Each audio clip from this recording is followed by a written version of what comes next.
The atmosphere in the Gainesville County Courthouse curdled the moment Judge Alden Pierce called his name. It wasn't just the stale, recycled air.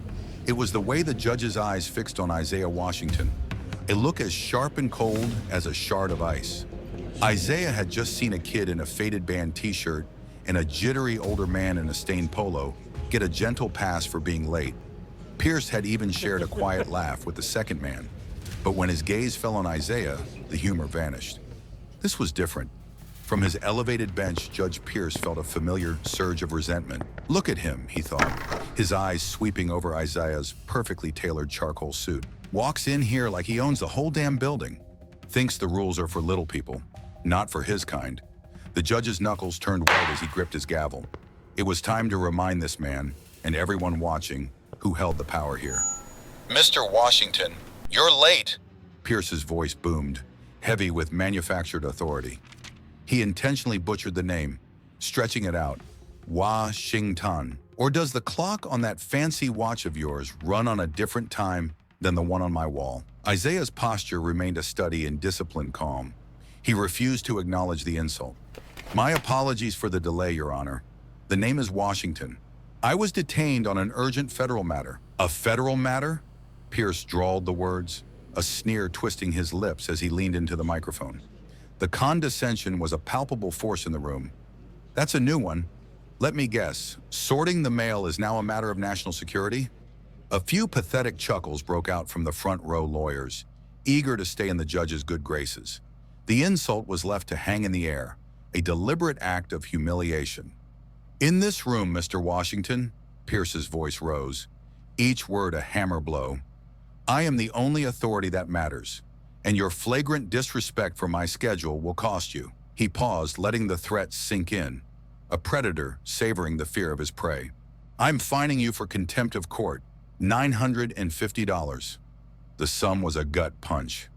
$950, Isaiah thought, his jaw tightening almost imperceptibly. For being 15 minutes late to contest a bogus property lien the city had slapped on his grandmother's house, a home she had lived in for 50 years, all because he was in his office, personally signing the final page of a federal anti-corruption indictment against a corporate predator. The judge's ugly, racist game was painfully clear. Your Honor, Isaiah started again, his voice as smooth and steady as polished granite. If you would simply permit me to explain the circumstances, the sharp crack of the gavel cut him off like a gunshot. No, I will not. Pierce's face was now flushed, his eyes gleaming with the thrill of power. Consider it an expensive lesson in punctuality. Now, what is this other trivial business you brought before me? Isaiah took a slow, deliberate breath, the air tasting of dust and injustice. He walked back to the podium, the weight of every stare pressing down on him.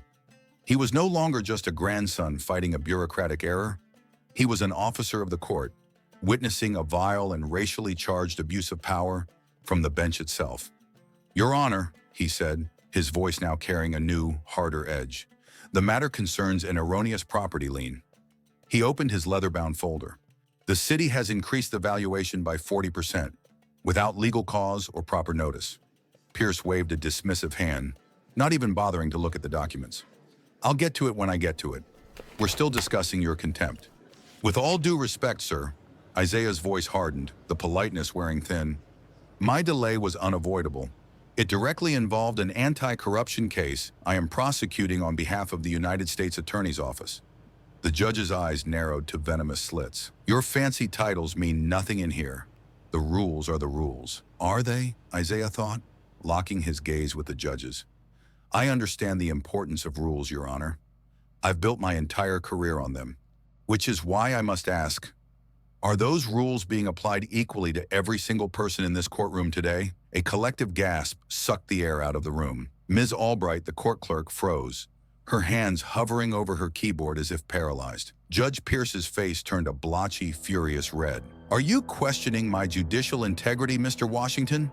He seethed, his voice a low hiss. I am asking a question to ensure clarity, sir, Isaiah replied, his tone unyielding. To ensure that justice in this room is, in fact, blind. The gavel slammed down again, the sound echoing with finality. I will not be cross-examined in my own courtroom. The fine is final. We are finished here. Thank you for your time, Your Honor, Isaiah said, his expression an unreadable mask of composure. He methodically gathered his papers and turned from the podium. As he walked down the aisle, he felt the burn of 100 pairs of eyes. Near the back, an older black man in a mechanic's uniform caught his eye and gave a single, slow nod, a gesture of shared understanding and solidarity. Once outside under the hot Georgia sun, Isaiah knew this was no longer about a property lien. It wasn't even about the $950. This was about the poison in that courtroom. He pulled out his phone, ready to call his boss, Camila Reyes. Then he stopped. No, he thought, his resolve hardening into cold steel. This requires more than a phone call. He turned on his heel and walked straight back into the courthouse. Judge Alden Pierce thought the matter was settled. He was about to learn a lesson he'd never forget. You don't start a war with a man whose entire job is to finish them. The courtroom was almost deserted.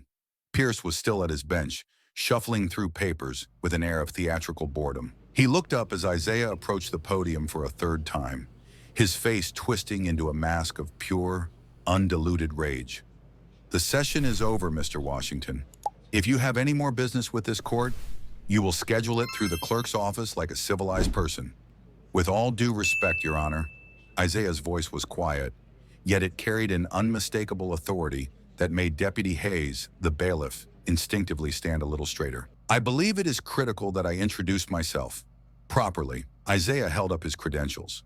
The golden eagle of the Department of Justice seemed to capture and magnify every beam of light in the dim, oppressive room. My name is Isaiah Washington. I am an assistant United States attorney for the Northern District of Georgia. For the past 12 years, my primary focus has been prosecuting public corruption and federal civil rights violations. Every drop of color evaporated from Judge Pierce's face. The petty courtroom tyrant, the man who moments ago was puffed up with arrogance, vanished. In his place was a pale, slack-jawed man who looked as if he'd just watched his own house burn to the ground. The reason I was late, Isaiah continued, his tone now cold and clinical, every word a perfectly aimed shot, was to sign the final indictment in a federal anti-corruption case. And while I was waiting for my turn, I couldn't help but observe certain discrepancies in your rulings. He held up the small, leather-bound notebook he'd been carrying. So I took notes. I documented my own treatment, naturally, but I also documented your leniency with the 2 white defendants who were also late and the performative cruelty you reserved for me. Pierce's lips pressed together, forming a thin, bloodless line. If you have some procedural grievance, there are official channels for that. As an officer of this court, I am legally and morally bound to report any pattern of judicial bias I personally witness, Isaiah stated, his voice as hard and unyielding as stone. And what I witnessed today, Your Honor, was not a simple procedural grievance. It was a potential violation of federal law. The silence that followed was absolute, heavy, and suffocating. Mrs. Albright, the court clerk, stared with wide, terrified eyes, her hands frozen above her keyboard. Judge Pierce seemed to shrink inside his high-back leather chair, his authority stripped away, leaving him exposed and weak. You may go, Mr. Washington, he stammered, his voice a hoarse, desperate whisper. Isaiah slowly retrieved his credentials, his movements deliberate. Thank you, Your Honor, he said, letting the words hang in the charged air like a promise. Rest assured, this matter will be addressed properly. That evening, a single encrypted email to his supervisor, Camila Reyes, set the wheels of justice in motion. The call came at 7:30 a.m. sharp the next morning. Isaiah, I read your report, Camila's voice was clipped, all business. If this is as blatant as you describe, it's not a one-off incident. It's a pattern. This is systemic rot. It is, Isaiah confirmed. He wasn't even trying to hide it. There was a sharp exhale on the other end of the line. All right, I'm forwarding your report to the Judicial Conduct Commission. This is happening, and it's happening now. Her tone softened for just a moment. Get everything. Dig into his entire case history. When this storm breaks, I want us to be the ones holding the lightning. The call ended, but Isaiah's war was just beginning. He dove into years of public records, and a sick, undeniable pattern bled from the pages of Judge Pierce's rulings. Fines for minor infractions were consistently and shockingly 5 times higher for Black and Hispanic defendants. White defendants, cited for the exact same offenses, were overwhelmingly let off with a simple warning or a minimal fine. Then the commission descended on the Gainesville courthouse. Investigators in unassuming suits began conducting quiet interviews with the staff. They struck gold faster than they ever anticipated. The court clerk, a nervous, middle-aged woman named Ms. Albright, finally pulled one of the lead investigators aside. "There's something you need to see," she whispered, her hands trembling as she unlocked a bottom drawer of her metal desk. She pulled out a small, worn, spiral-bound notebook. The investigator looked at her, his voice gentle but firm. "Ma'am, you took an incredible risk keeping this." "Why?" Ms. Albright clutched the notebook to her chest as if it were a sacred text. "I have a son," she said, her eyes welling with tears she refused to let fall. "A good boy, and every time that judge would tear someone down, fine them so much they couldn't make rent, ruin some young person's life over absolutely nothing. I saw my son's face. I couldn't throw it away. It felt like a sin." The notebook was a bombshell. It was a meticulous, handwritten log of dates, names, and damning quotes. A secret history of Judge Pierce's reign of terror. Her testimony was soon corroborated by the veteran bailiff, Deputy Hayes. "25 years I've been in this room," he told the investigators, his voice low and heavy with shame. "I've seen him treat people differently based on the color of their skin since day one. Always knew it was poison, but I never did anything." While the commission worked quietly inside the courthouse, the story exploded online. A law student who had been in the courtroom and witnessed the entire confrontation posted a detailed, minute-by-minute account of the exchange. It went viral.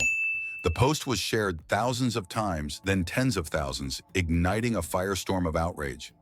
Suddenly, it seemed like everyone in Gainesville had a Judge Pierce story. The local news station's Facebook page was flooded with a torrent of raw, painful testimonies. But one story burned hotter than all the rest. A single mother hit with a crippling $200 fine for a broken taillight, a sum she had no hope of paying. She had tried to explain she was rushing her son to his chemotherapy appointment, but Pierce had cut her off, sneering that, "People like you always have an excuse." Her story became a symbol of the judge's long, cruel, and biased reign. The local news seized the narrative. The headline dominated their evening broadcast. "Bias on the bench? Federal prosecutor accuses Gainesville judge of discrimination." The pressure on Pierce became a physical, crushing force. He issued a weak, rambling statement denying any wrongdoing, but the walls were closing in, suffocating him. By the end of the week, Isaiah's phone buzzed. It was Camilla. "The preliminary findings are in," she said, her voice grim and heavy. "The numbers are staggering, Isaiah. It's even worse than we thought. Black defendants in his courtroom were fined over 5 times more often than white defendants for the exact same infractions. It's a clear, undeniable pattern of systemic bias." "So what's the final move?" Isaiah asked, his own voice low. "The state judicial board is convening an emergency session. And Isaiah," she added, a hint of steel in her tone, "they want you there." Faced with an official inquiry, a media firestorm, the irrefutable evidence from Ms. Albright's notebook, and the cold, hard data from his own case files, Judge Alden Pierce was utterly and completely alone. The final reckoning didn't happen in a grand courtroom. It took place in the cold, sterile conference room of the State Judicial Board. Pierce sat at one end of a long, polished mahogany table, looking small and insignificant. At the other end sat 3 stern-faced senior judges, the head of the commission and Isaiah Washington. The head of the board, a formidable woman named Chief Justice Crane, slid a thick, heavy folder across the table. It stopped directly in front of Pierce. "Alden, we have read the report. We have seen the evidence. We have heard the testimony. Frankly, this is one of the most egregious patterns of judicial misconduct this board has ever had the misfortune to review." Pierce's face turned a mottled purplish red as he began to bluster. "This is a complete misunderstanding. My words are being twisted by a disgruntled—" "Do not insult our intelligence," Crane cut him off, her voice like ice. "You have 2 options. Option 1, you resign, effective immediately. You walk away from your career, and we handle this internally. Option 2, we proceed with a public hearing, after which we will not only recommend your immediate removal from the bench, but we will also forward our entire file to the U.S. Attorney's Office for a federal civil rights investigation." And Mr. Washington here, she gestured to Isaiah, will almost certainly lead that prosecution. You will face prison time. The threat hung in the silent room.